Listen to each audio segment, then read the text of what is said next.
Reminder, Escape Pod's Flash Fiction Contest is now closed to submissions, but you haven't missed out on all the fun.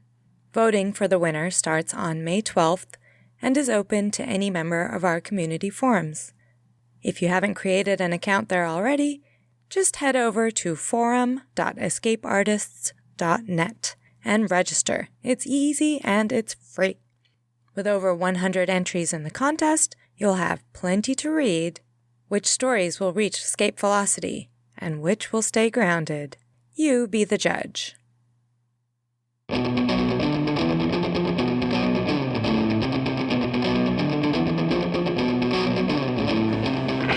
Escape Pod, Episode 626, Fire Rode the Cold Wind, by Amy Ogden.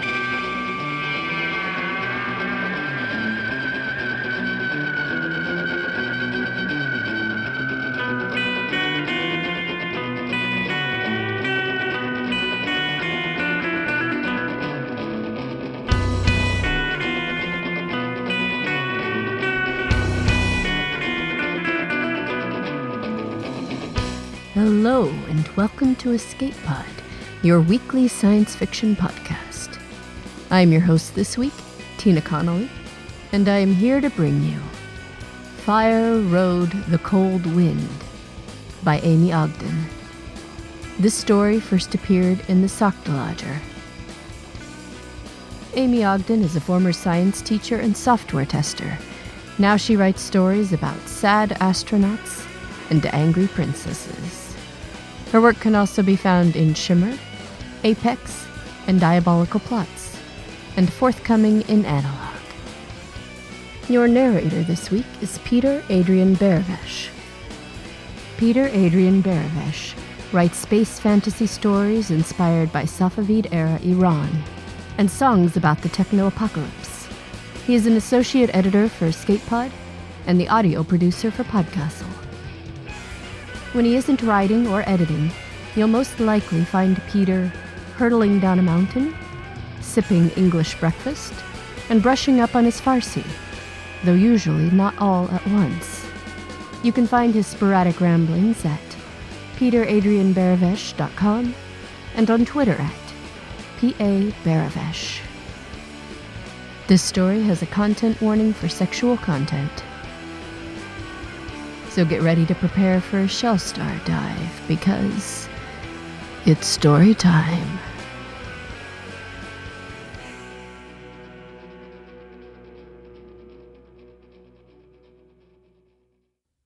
Fire Rode the Cold Wind by Amy Ogden. The brown woman came to Vro from the sky without a name of her own. Piarku knew that she was nameless, even though the women of his family only whispered it when they thought no one else could hear. It was they who had cared for her when her metal cage crashed down into the ice. They who had peeled her out of her prison and stripped her out of her strange silver suit and dressed her wounds. It was they who had seen her flesh bare of fur or wool and noted the lack of name marked there. Not that they would have dared to read that name if their eyes had fallen on it. They were practiced in the healing arts, and healers did not linger on their patients' most intimate matters. They took from her empty cups of spineweed tea and used bandages, not her privacy. Piarku's mind lingered there, though.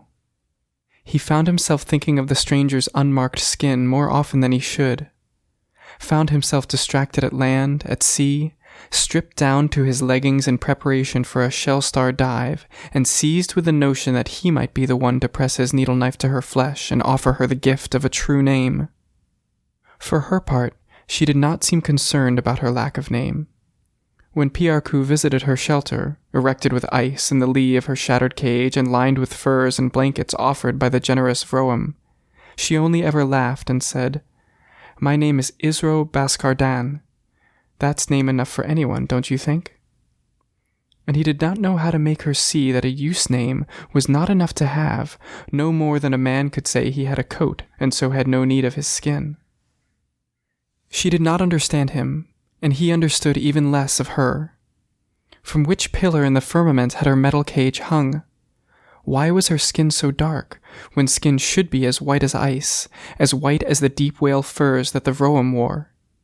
How did people live in the sky, where deep whales did not swim and shell stars did not grow?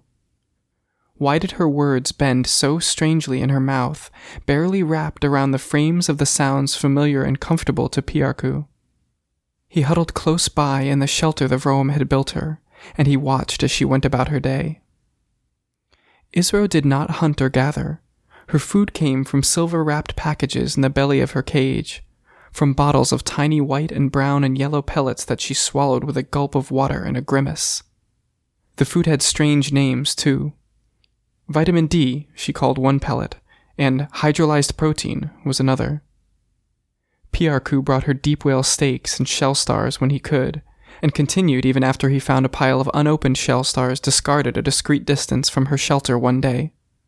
He was too embarrassed to cease his deliveries, to acknowledge that tiny intrusion into her private thoughts. Piarku's brother, Luadru, urged Piarku to stop visiting Isro altogether. She comes from nowhere, contributes nothing, is no one, Luadru said. Luadru knew, too, that the woman from the sky had no true name, but the idea of offering her one did not seem to have occurred to him as it had to Piarku. She's trouble, and while you listen to her madwoman stories, you grow thin enough to slip through a crack in the ice. Once we would have put people like her off on a boat and sent her off alone to keep her from infecting the whole village, and all you can think about are her fingers on your name. Luadru's crude mention of Piarku's name made Piarku flush. But his brother was right that Piarku had not been out gathering as often since the cage crashed to the ice. Time spent in Isro's shelter was time not spent diving. So he invited her to join him in his gatherwood boat, and she accepted, and with the way his heart thrashed inside its cage of ribs, he wondered how long she had survived all alone in her silver sky prison. When they went out, she wrapped herself warmly in loaned furs and hunched close to the fire that Piarku stoked in the cement pit at the heart of the gatherwood boat. Piarku paddled with the wind in his face, and the wind carried Isro's words to him. With her words, she shaped the world as she had seen it from her home in the sky. Like the accent that stretched her mouth, the world as she drew it was bent at right angles from what Piarku knew.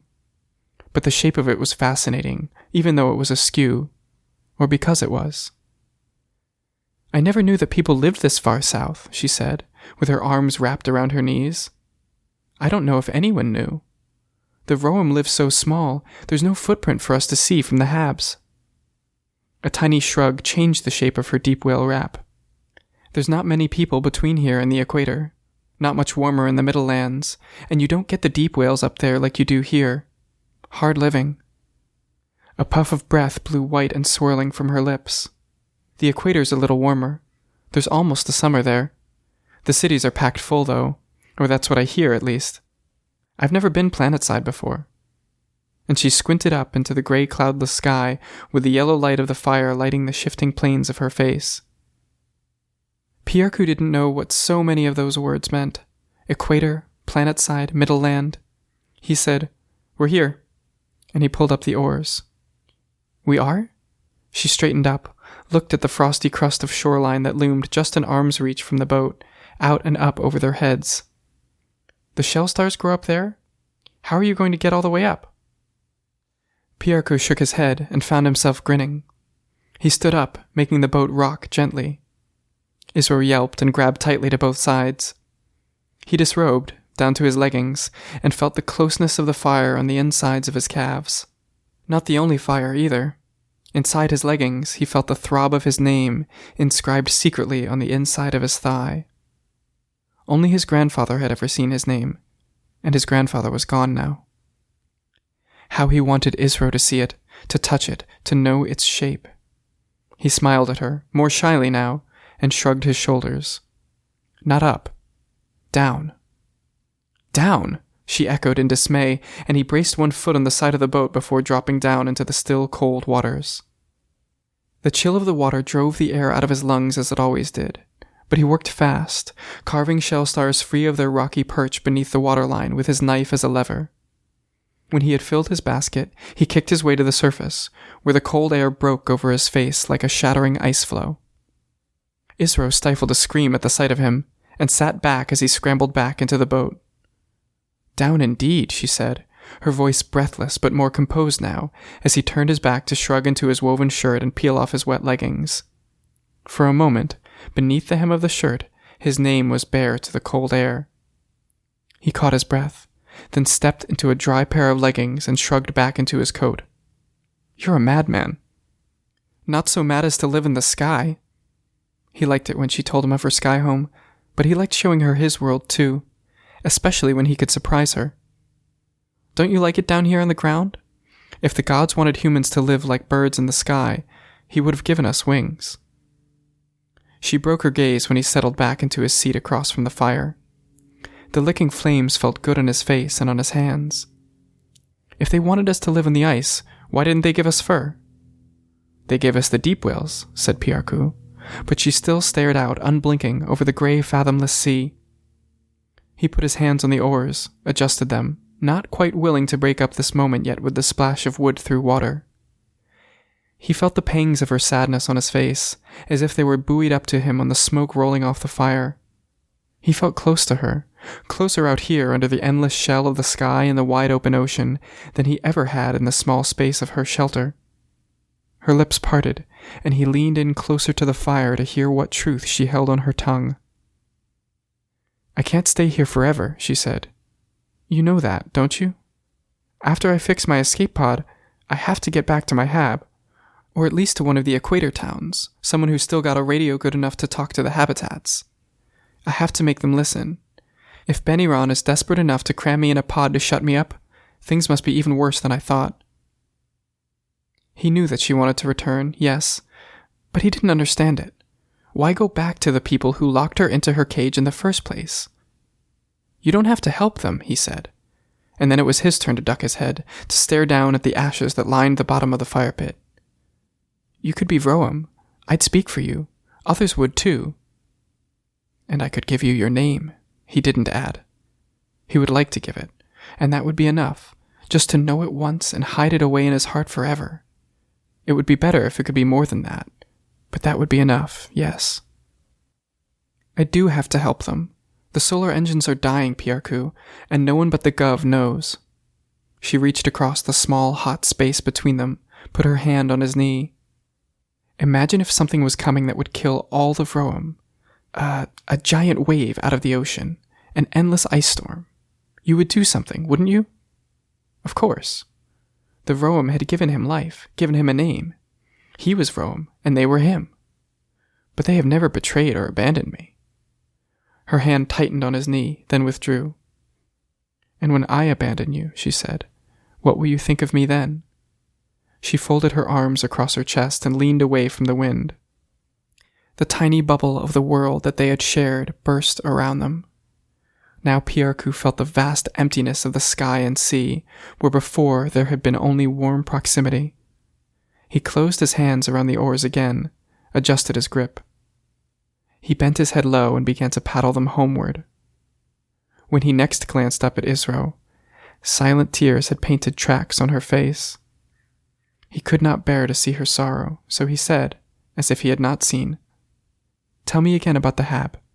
Tell me what it's like to live in the sky." So she did, sang him the songs of the sky people, painted him pictures of their strange, lean food and their beautiful rainbows of skin and eyes and hair, their sunless days and moonless nights. He listened as he always did, but with each dip of the oars he imagined her back in her silver cage, sinking slowly away from him beneath the sea's surface. Isro came to the last night of the 12-day festival, even though she told Piarku privately that she did not particularly care for the idea of it. The festival had stoked itself slowly over the past weeks. The Vroam had little cause for frivolity, and so the nearly 2 full weeks of daylight drew it from them slowly, like a leaking water skin. For the first few days, there were small family gatherings under the midnight sunshine, where large meals were enjoyed and familiar stories unpacked and shared and put away again for the next year. On 7 night it was customary to leave small gifts for the children of former lovers, but Piarku had none of those. Children nor lovers either. Quiet celebrations, these, to stoke the fire gently. It was only on the last 3 nights did the Vroam come out of their caves and dance wild and carefree on the ice. Only then did they drink enough sweet sap liquor to kiss the brightly burning sun all night long. And only on the last brightly lit night did Isro creep out to join them. She did not dance to the frantic beat of the deep whale strings and the hornfish pipes, and Piarku did not ask her to. But she sipped the sweet sap that had fermented over crushed seeds the size of Piarku's fist all spring long, and she sat with him, arm against arm, to watch the Vroam celebrate. They must not celebrate such festivals up in the stars, Piarku thought, where it was never dark for only 12 days, but for all times, day and night alike. When she asked, he explained to her the meaning of a song, the symbolism in a turn of phrase or a particular dance pattern. The music grew only more frantic as the sun sank slowly toward the horizon, and the joy of it plucked at his heart and his feet alike. But Isro's frown set deeper and deeper, and no touch could play the music in his heart like hers in any case. He knew there was no mischief he could offer that would make her smile now, though he did not know the cause for her sorrow. So instead he offered her the shelter of his arm, and she leaned into him gladly, and when at last the sun's gleaming disk shattered on the horizon, she turned her face into his shoulder. "I don't understand it," she said, "how anyone would want to celebrate night coming back." "How can someone who lives up among the stars hate the darkness so?" Piarku asked, and then felt the shabbiness of that question. He said, before she could answer, "Don't worry, the sun won't stray far tonight, and she'll be back in only a few hours." "I know," said Isro, but she leaned into his shoulder, and he could not see whether she smiled. He thought about telling her how they would celebrate 12 nights come the autumn, but a force he could not name stilled his lips. Luadru asked for his help clearing debris after a cave collapse. Not a family's residence, fortunately, but one that held the mouth of a freshwater melt. There were few enough of those, and Piarku was glad to bend his back to help open the way. Luadru listened while they worked. He was almost always silent while he worked. But Piarku spilled words like he spilled sweat, unable to contain the stories of Isro's cities in the sky, of places in the world where the ice melted during the sunny season. Luadru absorbed all this without comment. He and Piarku were name brothers as well as blood brothers, as their mother's father had inscribed upon each of them their true names. With their lives so closely bound up together, Piarku knew that if he could only find the right words, Luadru would understand the feelings lurking in the shelter of his soul. When they had levered away the last big rocks, Piarku said, reaching for that understanding, "And she thinks she can go back there. That she should." And that made Luadru look up. "If she can," he said, "why wouldn't she? If the sky swallowed you up, wouldn't you look back in longing at the ice?" He grunted, and bent for the deep whale bone lever. "Or maybe you wouldn't miss us at all. Your head's in the sky as it is already. Why not have the rest of you there along with it?" Piarku opened his mouth to protest, but Luadru cut him off with an order to go check the roof of the cave for further structural damage. Unshed tears burned hotly in his eyes, but he examined the cave carefully through that blurry sheen, and reported its soundness back to Luadru. For 3 days, Piarku built a wall around himself. Its bricks were Isro's betrayal, her ability to experience life on the ice and reject it. Its mortar was Luadru's cold dismissal. He scavenged, he hunted, he ate, he slept, but he did not leave the shelter of his cave to seek out other company. On the 4th day, company came to him instead. Isro's voice, echoing to him through a dream of broken wings and shattered spheres. But the voice came from the waking world, and not the sleeping one, and it drew him slowly up and out from the nightmare. He sat up, shoulders heaving in the warmth of his deep whale skin pallet, and found her standing over him.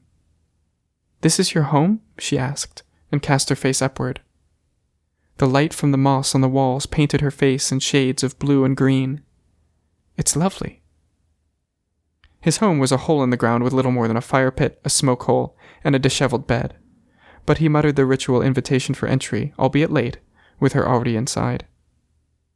"I didn't mean to wake you," she said, and sat beside him atop the bedroll. Beneath the fold of deep whale skin, his naked name sang with the nearness of her. "But I needed to see you." He had needed to see her too. The days without her had dulled his senses, had invited in the cold. He asked her to turn aside so he could dress, though he hated to cover his name with rough leggings instead of her hand, and when he was properly attired he hurried to throw another load of chips on the fire. Then he could offer her the appropriate things that a host offered his guest: the place closest to the fire, a bone cup of hot spineweed tea that he fumbled to get brewing. Finally, he dropped to sit across from her, and turned his face up toward hers like spineweed seeking the sun. But there was no joy waiting there for him. Her hair had grown longer during her time in Vro, but it was still not long enough for her to hide behind. She brushed it back from her brow and said, with the fire dancing in her eyes, "I'm leaving, Piarku. My pod is ready, and I need to go, before the solar engines fail." "You came to tell me goodbye," he said, and his hands fell open on his lap. "No," she said. "I'm asking if you want to come with me." The ceiling blasted off of Piarku's cave. He spun, dizzy with greed for the unreachable skies. To touch a star, to fly like a bird. To live a short, sheltered life in the walls of a lovely silver cage, or for that cage to fall once more from the sky, this time to shatter on the ice, or plunge unseen and unmissed beneath the waves. He swallowed, and his last meal, when was that, lurched unevenly in his belly. He could not say no, and he could not ask her to stay, not with the fierce fire burning in her eyes, so he said instead, "Let me give you something before you go." When he asked her to take off her heavy outer garments, she did, and did not hesitate. No time now to marvel at the long lines of her legs, the curve of her breasts beneath their band. His duty here was a sacred one. She lay back on the deep whale pallet where he indicated, and he took a deep breath. "What is your name?" he asked. "My name?" Clarity chased confusion off her face. She lay her head back and stared at the softly glowing wall. A slow breath escaped her, and she drew her legs closer together, closer to her hips. "I don't know. I don't know, Piarku. How do you choose? How did you choose?" He thought back to his own naming day, felt again the sting of salt tears in his eyes, the thrill and fear of the needle knife against his flesh. A long name, many letters, a great deal of ink. "I chose what I wanted to be," he said, and it was true, and it was the opposite of the choice he had made today. To be safe, instead of to be what he wanted to be. Hers. "Then," she said, "I would like to be called Hero." He asked her where, and she paused, then rolled down the top of her leggings a few inches to bare the hollow of her hip. He found his needle knife, and filled it with spineweed ink, and tested its sharpness. When he looked at her, she jerked her head in affirmation. He put the needle knife to her skin. Like a Vroam youth, she did not cry out or flinch away from the press of the knife. He inscribed the letters as gently as he could, though he could see the tight cords in her neck, and the tendons stood out in her hands as she grasped at the bed covers. When he was done, he sat back on his heels and looked over his work. Fine, even letters, a uniform color. Good. She deserved the best. She started to sit up, for she must have wanted to see it too, but he caught her shoulder in one hand. "Wait," he said, and his voice trembled. It didn't matter. In that moment, in the nearness of her, he had forgotten how to be embarrassed. "I would like to... May I touch your name?" She stared at him, her short dark hair sprayed against the white of the pallet. She jerked her head again. A nod. Piarku closed his eyes against tears and brought his lips to the red, tender flesh. A hiss of breath from her brought his head up, but her hands ran down along the line of his neck to his shoulders. "It's all right," she said, but she was crying. "It's all right." She pulled him down to her, rolled with him beneath the soft folds of the deep whale pallet, guided his hands over her, drew him into her. When he woke in the morning, she had nearly finished dressing. She turned to him with a brittle smile. "Good morning. I really should go. I meant to leave last night, but..." Her arms fell to her sides. "Thank you, Piarku, for everything." Under the blanket, his hand went to his name. She never reached for it last night, never even asked what it was. He said, "I hope that cage can never hold you. I hope you save the people you want to save." The people who did not care to save you, he did not add. "Thank you," she said again, and turned to go. She paused in the entry of the cave and looked back. "And I meant to say last night, before everything, that you should thank your brother for me." "Thank Luidru?" he echoed, and she smiled at him, a smile that made him ache from his name all the way through him. "Yes, for what was it? Shellstar cement. He said it might patch the weak spots in the frame, and it's holding beautifully. Just the thing."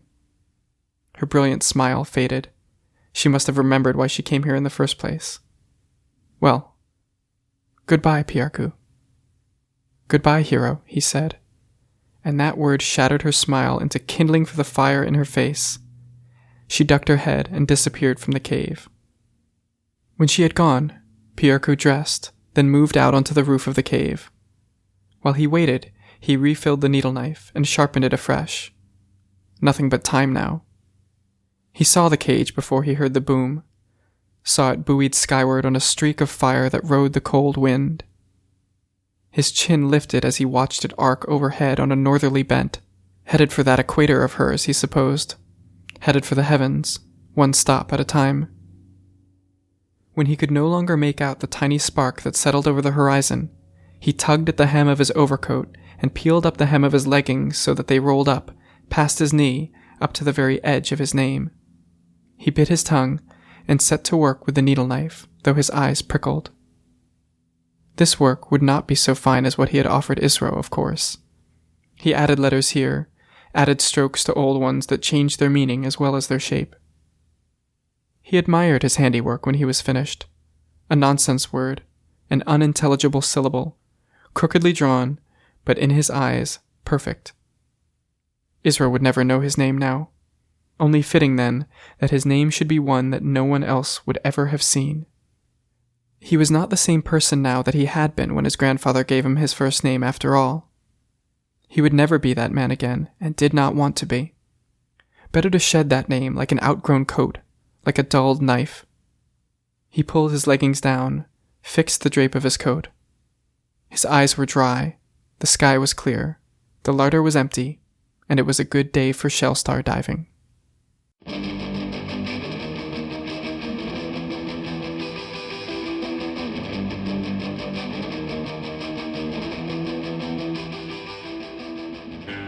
There are a lot of things I love about this story, and one of them is the gorgeous language. Right from the beginning, when the narration says, "And he did not know how to make her see that a ewe's name was not enough to have, no more than a man could say he had a coat, and so had no need of his skin." For me, it immediately puts the story in its own sort of mythological time and space, a distant future that is being told as if it were from a distant past. The whole story has that beautiful blending for me, and I additionally love many of the words specific to this world building. Shell stars, deep whales, gatherwood. They are both evocative to understand and beautiful to pronounce. But I particularly love the ending, which feels inevitable, even though you might want it to be different. They are both choosing their names, who they want to be, and choosing in what way they are going to live up to those. And she has to choose Hero for her name, because that is what she has to do.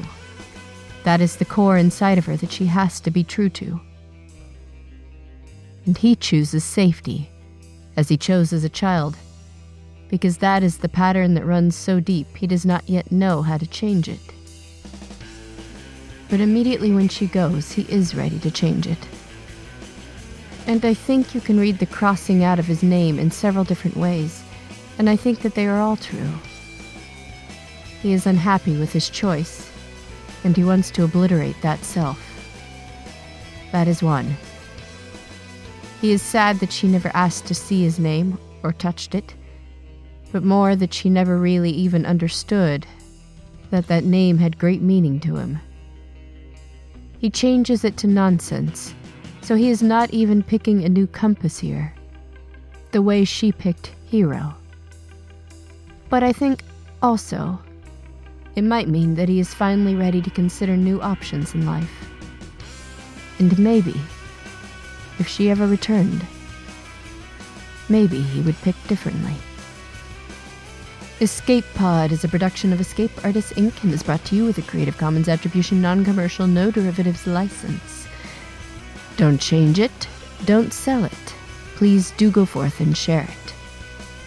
Escape Pod relies on the generous donations of listeners exactly like you. So if you enjoyed our story this week, then consider going to escapepod.org or patreon.com/EAPodcasts and casting your vote for more stories that make a choice about who they want to be. Hello everyone, Assistant Editor Benjamin C. Kinney here, bringing you listener feedback from Escape Pod's March lineup. That means our Artemis Rising showcase, full of aliens and robots and stranger things indeed. First is episode 617, A Cure for Homesickness, by S.L. Scott, read by Eric Luke. When a human gets injured, the aliens on her starship crew have to help her out of her depression. Michael Rowe on Facebook illustrated an important note. He loved the story, but had trouble finding more by the author. Because there is another S.L. Scott out there in the writing world, you can now find this one online as S. Scott or Shana Scott. And you should look her up because our forums were full of listeners who loved the crew dynamics, the alien characters, and, of course, the Commodore. To quote forum member Father Beast, who's a good psychopathic homicidal jungle cat? That's right, you are. Then we have episode 618, All Profound and Logical Minds, by Bennett North, narrated by Danny Daly, a high-tech exorcism of buggy artificial intelligence. Lots of readers loved this one. The tension, the pacing, the sibling dynamics, the new twist on a haunting story. Forum member Deranged Mind particularly loved the way the author actually used the third spatial dimension to change up the threats in Zero Gravity. After that, episode 619, A Study in Symmetry, or The Chance Encounter of an Android and a Painter, by Jamie Lackey, read by Trendane Sparks and Divya Breed. About, well, exactly what it says in the title. This story won a lot of love for such a sweet and optimistic portrayal of android integration into society, of discovering their selves and each other. Few listeners had trouble with the world building, though. As Nessa Joy put it, why are highly advanced human equivalent androids being put to work picking up litter? Fourth was episode 620, Promise, by Christy Nogle, read by Tina Connolly, a young woman at an academy where she becomes a vessel for storytelling. On our forums, the primary response to this story was unsettling. While a few people found the ending vague, others saw it as a powerful revelation of the exploitative nature of using these women for art. Because this was a 5-episode month, we get to finish with number 621, Assistance by Catherine DeFazio, read by Summer Brooks. Person faces their fear and anxiety with the help of a therapy robot. Some readers found this very soothing, though a few wanted more plot and impact from the story. However, listeners who experience anxiety, such as forum member Katzentatzen, were grateful for such an accurate and empathetic representation of mental illness. That's it for feedback on March's Artemis Rising episodes. Have any thoughts on these stories or any others you've heard on Escape Pod? Drop by our community forums and take part in the conversation. And until next time, fly safe. Our opening and closing music is by Daikaiju at daikaiju.org. And our closing quotation this week is from William Faulkner in Big Woods, who said, "You cannot swim for new horizons until you have courage to lose sight of the shore." And finally, in other news, Escape Pod is a Hugo finalist, and am I terribly, incredibly excited? Why, yes, I am. I'm planning to be at Worldcon in August, and I hope to see some of you there. Come find me, and I can tell you, in person, thanks for listening, and have fun.